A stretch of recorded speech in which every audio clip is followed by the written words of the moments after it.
PTC news देख रहे सभी दर्शकों का स्वागत है। मैं सुमन कश्यप आपके साथ हाजिर आपके सामने हरियाणा की तमाम बड़ी खबरों को लेकर बुलेटिन की शुरुआत करेंगे, लेकिन पहले नजर डालते हैं हेडलाइंस पर। मुख्यमंत्री नायब सिंह सैनी की पंचकुला में प्री बजट बैठक, बोले हरियाणा का बजट सबकी राय से तैयार होगा, महिलाओं और उद्योग जगत से भी मांगे विचार। रणदीप सुरजेवाला ने भाजपा को घेरा, बोले भाजपा रचती है जीरो टॉलरेंस का स्वांग, सरकार को इंक्वायरी करने में सक्षम नहीं। हिसार में खापों ने किया ऐलान, किसानों की मांगे ना मानी गई तो 14 फरवरी के बाद होगा बड़ा आंदोलन, 26 जनवरी को ट्रैक्टर मार्च में होंगे शामिल। पटियाला एसपी नानक सिंह ने खनौरी बॉर्डर पर की प्रेस कॉन्फ्रेंस, किसान नेता जगजीत डल्लेवाल की सेहत को लेकर दी जानकारी, कहा केंद्र और किसानों की मीटिंग में डल्लेवाल हो सकते हैं शामिल। गुरुग्राम में एक्शन मोड में दिखे नोडल अधिकारी, कहा सरकारी जमीन पर अतिक्रमण नहीं होगा बर्दाश्त, नोडल अधिकारी ने अतिक्रमणकारियों को दी चेतावनी।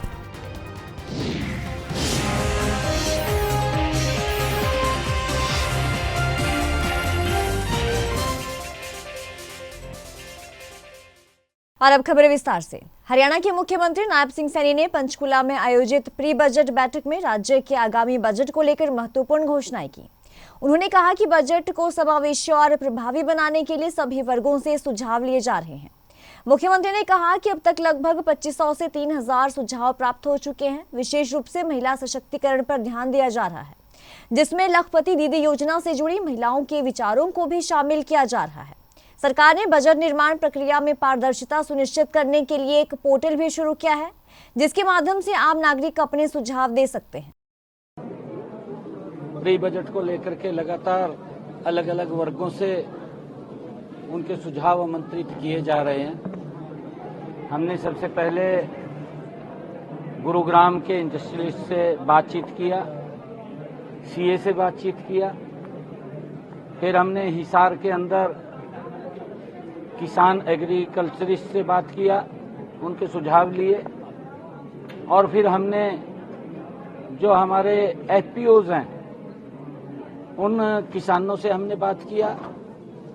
हमने जो प्राकृतिक खेती करने वाले और जो किसान हॉर्टिकल्चर के अंदर काम कर रहे हैं, ऐसे सब किसानों के सुझाव हमने प्री बजट के अंदर आमंत्रित किए थे।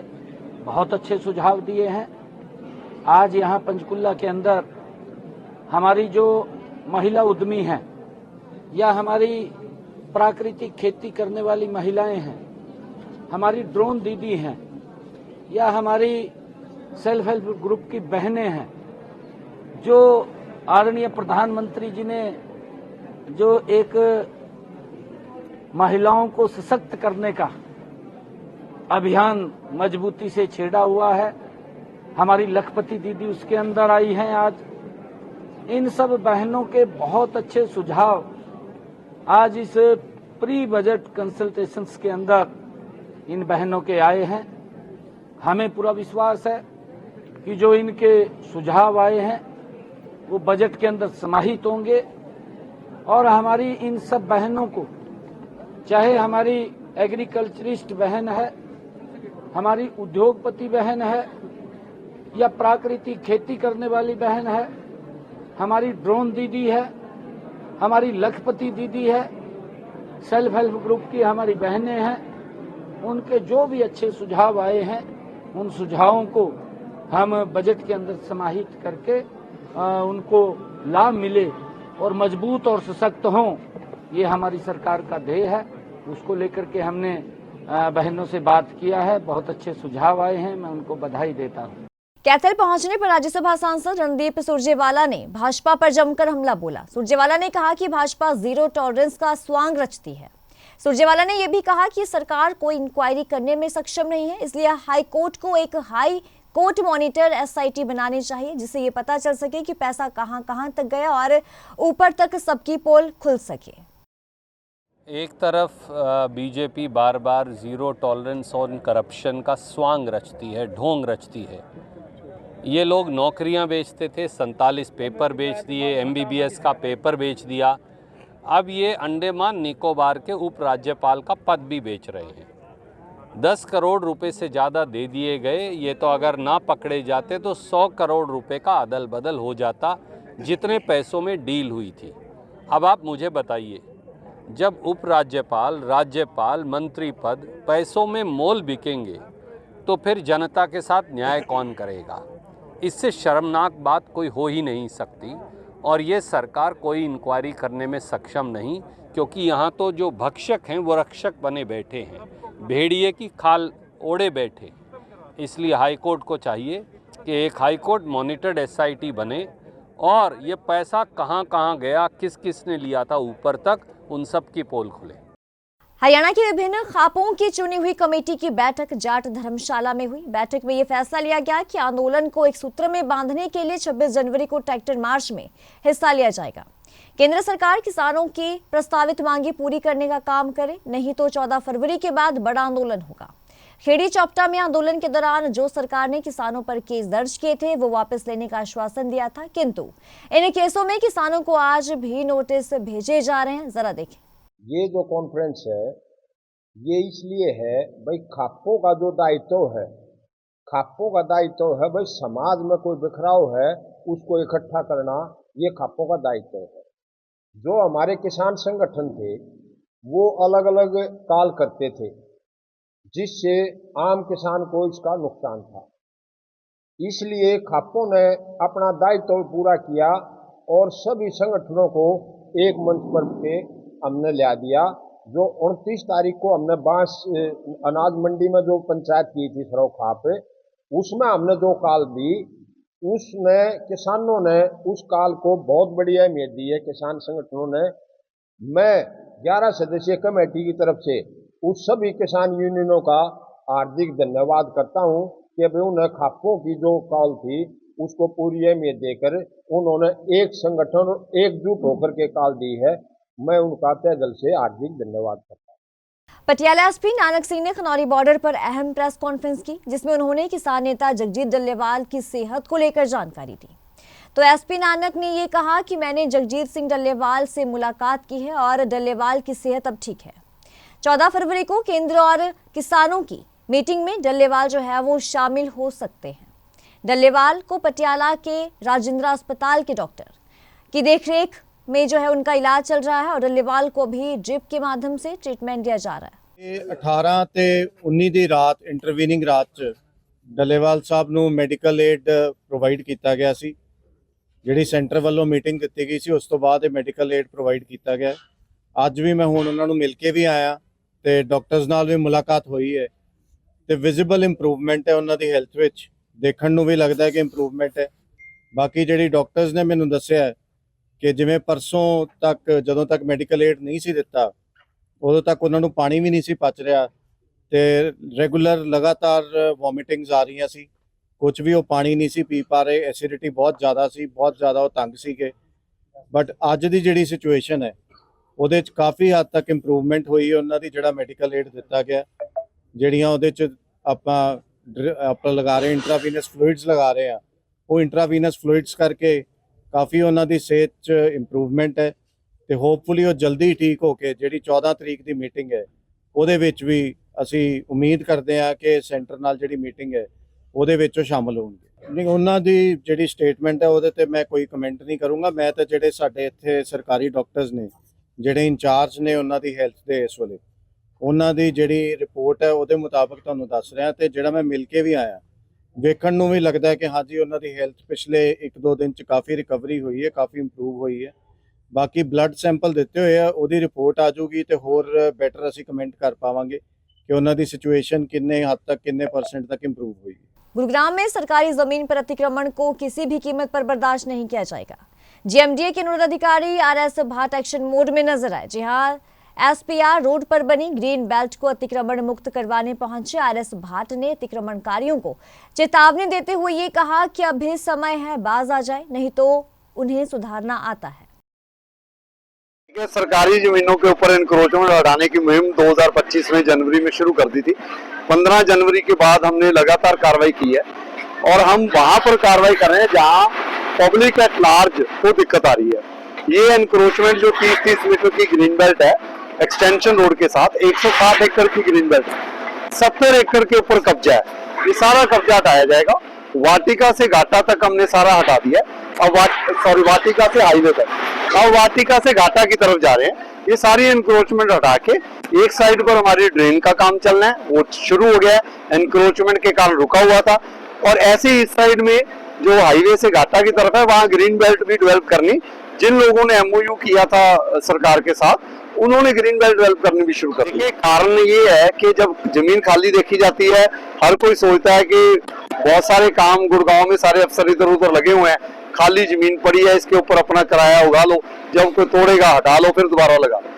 अब जब एक बार तोड़ देंगे, उसके बाद अगर कोई लगाएगा, उसके ऊपर सख्ती से निपटेंगे। मुझे उम्मीद है कि अगर हमने तोड़फोड़ की है तो अब दोबारा कोई हिम्मत नहीं करेगा, क्योंकि ये ग्रीन बेल्ट है, इसको ग्रीन भी डेवलप करेंगे। देखिए, शहर को साफ सुथरा रखना हमारा काम है। मैं आपके माध्यम से यही कहूंगा कि जो लोग ये लगवा रहे हैं, ये वाला बिजनेस बंद कर दें और सरकारी जमीनों के ऊपर कब्जा ना करें। गोल्डन बॉय नीरज चोपड़ा और अंतर्राष्ट्रीय खिलाड़ी हिमानी मोर शादी के बंधन में बन चुके हैं।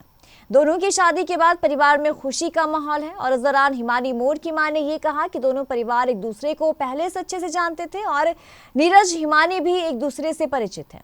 हिमानी को पढ़ाने वाले अध्यापिकाओं ने ये कहा कि हिमानी उनके पास पढ़ी हैं, वो बहुत ही होनहार छात्रा थी। जरा देखिए। और आप सबको बताएं कि ये दोनों ही बच्चे, जैसे कि नीरज चोपड़ा गोल्डन बॉय के नाम से जाना जाता है और देश का गौरव, देश की शान है, उनके साथ हमारी बेटी हिमानी मोर की शादी हुई है। और हमारी बेटी भी है जो है अंतर्राष्ट्रीय टेनिस खिलाड़ी रही है और अब फिलहाल जो है US में रह के पढ़ाई के साथ साथ जॉब भी कर रही है, एज ए रिक्रूटमेंट ऑफिसर है यूनिवर्सिटी में। और हमारी जो नीरज की जो फैमिली है और हमारी फैमिली एक दूसरे को काफ़ी लंबे टाइम से हम एक दूसरे को जानते हैं। बहुत अच्छी दोस्ती के रूप में हम एक दूसरे के साथ रहे हैं। और इसके साथ साथ अब जैसे समय आया, हमें भी था कि एक अच्छे भाई मैच बच्चे को मिल जाए, तो भगवान की बड़ी कृपा से हमें एक अब बहुत ही बढ़िया जो है देश के गौरव के साथ हमारी बेटी की शादी हुई है, जो कि हमारे लिए बहुत ही खुशी की। और हिमानी के बारे में मैं बताना चाहूँगी, हिमानी बहुत ही होशियार थी। मैंने उसको कक्षा 11th और 12th दोनों में हिंदी पढ़ाई है। हमेशा उसका ध्यान खेल के साथ साथ पढ़ाई में भी रहता था। जब भी उसको समय मिलता वो मेरे पास आती और मुझे यही कहती कि मैम मुझे थोड़ा सा अलग समय दे दो, मुझे पढ़ना है, मुझे समझना है। मैं हैरान रह जाती, जो बच्चे कक्षा में प्रतिदिन आते हैं वो उनसे भी अधिक अंक लेती थी अपनी परीक्षाओं में। ये कमाल की बात है उसके लिए। यमुनानगर जिले के छछरौली थाना के अंतर्गत आने वाले दादूपुर हेड के पास 17 साल के आर्यन की चाकू और तेजधार हथियार से हमला कर हत्या कर दी गई है। जानकारी के अनुसार आर्यन के शरीर पर चाकुओं के कई निशान हैं, जबकि उसके दोस्त को भी चाकुओं से गोदा गया जो जख्मी था। आर्यन के पिता संजीव कुमार ने ये कहा कि रात के समय आर्यन अपने दोस्तों के साथ खारवन से घर की तरफ लौट रहा था और वो दादूपुर हेड के पास मोबाइल पर बात करने लगा। इस दौरान दो युवकों ने उसे चाकुओं से गोद दिया। जिला शहर थाना सिरसा पुलिस ने हरि विष्णु कॉलोनी क्षेत्र से एक गाड़ी में से करीब 2,70,000 नशीली गोलियों का जखीरा जो है वो बरामद किया। पूछताछ करने पर गाड़ी के ड्राइवर मंगल सिंह ने यह कहा कि गाड़ी के अंदर दीप traders medical agency Bharat Nagar Sirsa के मालिक हरविंदर पुत्र भोला सिंह की दवाइयां हैं। डीएसपी विकास कृष्ण ने जानकारी देते हुए क्या कुछ कहा, आइए सुनते हैं। मेरे बच्चे घूम रहे थे जी, खारवन से वापसी आ रहे थे, घर चले तो दादू पर परोस पाया। कुछ दबंग लड़कों ने रोका और मार पटाई शुरू कर दी। तो एक मेरे लड़के का यहाँ भी चक्कू मारा, यहाँ पे चक्कू मारा और नाड़ पर पीछे चक्कू मारा जी। और दूसरा लड़का था एक और, उसका भी चक्कू लगे जी। यहाँ एक लड़का पाही था, उसको रैपड़ मारे जी।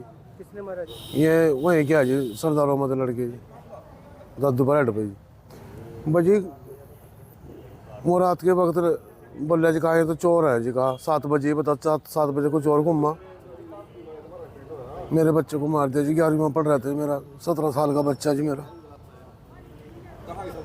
एक पकड़ा गया जी, एक फरार है जी। आज ऑन द स्पॉट मौत है जी। जो ये मुकदमा दर्ज हुआ है, ये 3 लड़के थे जिसमें से आर्यन की डेथ हुई थी और इनका दादूपुर हेड हमारे एरिया में पड़ता है। वहाँ पर रात इनका लड़ाई झगड़ा हो गया था। दादूपुर हेड के पास ही मकान है, तरसेम और सुखदेव 2 हैं। और जब हमें सूचना मिली तो हम मौके पर जाके हमें और कार्रवाई की है और तफ्तीश जारी है। जैसे तफ्तीश होगी, तफ्तीश के दौरान जो शख्स सामने आएंगे वो आपको बता दिया जाएगा। अभी पूछताछ चल रही है और तफ्तीश भी चल रही है और जैसे सामने कोई तथ्य आएंगे वो बता देंगे। इनका आपस में जो लड़ाई झगड़ा है वो अचानक ही एक दूसरे को जानते नहीं, लेकिन जब इनकी आपस में कहासुनी हुई है वहाँ पर है, तो वहाँ लड़ाई होने के कारण ही जो है ये हुआ। शहर के बरसत रोड स्थित कपड़ा गोदाम में भीषण आग लगी। आग इतनी भयंकर थी कि 7 घंटे से फायर ब्रिगेड की दर्जन भर गाड़ियां आग पर काबू पाने में जुटी रहीं। आगजनी का कारण शॉर्ट सर्किट बताया जा रहा है, जिसमें करोड़ों रुपए का नुकसान का अनुमान भी लगाया गया है। फायरमैन अमित गोस्वामी ने कहा कि आग जीटी रोड पर रोड धर्मशाला के साथ एक कपड़ा गोदाम में लगी है। आग सुबह करीब 4 बजे लगी थी, जिसकी सूचना मिलते ही फायर ब्रिगेड की टीम मौके पर पहुंची और आग पर काबू पाने में जुट गई। हमारी तरफ से लगभग हमने 4 गाड़ियों के आसपास लगा दिया है। जो आग आगे बढ़ रही थी उसको रोक लिया गया है और काफ़ी हद तक आग कंट्रोल में है, बाकी कोई दिक्कत नहीं। मेरा नाम एएसए फायर इस्लाम है, मैं CSF से हूँ। इस बुलेटिन में इतना ही। खबरों की ज्यादा अपडेट के लिए आप बने रहिए हमारे साथ।